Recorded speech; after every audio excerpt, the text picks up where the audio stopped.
हाँ जी बच्चों, तो क्वेश्चन है हमारा mark true if the statement is true, mark F if the statement is false. ठीक है ना, ये आपका ट्रू फॉल्स है। तो पहला, generally non metals react with acid, गलत। नॉन मेटल जो है एसिड के साथ रिएक्ट नहीं करती। ठीक है ना, नॉन मेटल्स जो है उनकी रिएक्शन एसिड के साथ नहीं होती बेटा जी, तो ये गलत है, इसको आपने याद रखना है। Sodium is very reactive metal, yes. हमने रिएक्टिविटी सीरीज़ देखी, ठीक है ना।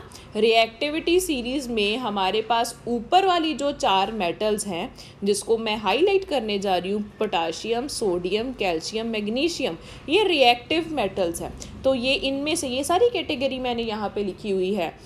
मैग्नीशियम के नीचे हमारे पास मॉडरेटली रिएक्टिव मेटल्स हैं, ठीक है ना।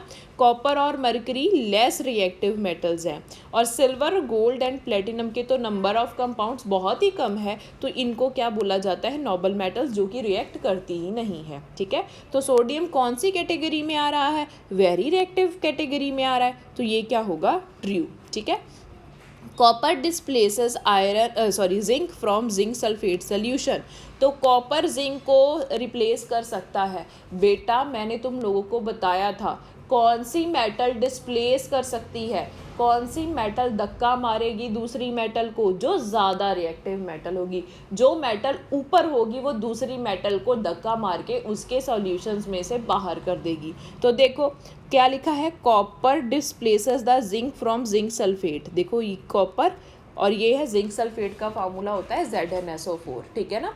अब तुम लोग देखो रिएक्ट करने के लिए कौन आ रहा है बेटा जी, कॉपर आ रहा है। किसको धक्का मारना है बेटा जी, जिंक को धक्का मारना है। तो तुम लोग क्लियरली देख सकते हो कि जिंक कॉपर से पहले आ रहा है।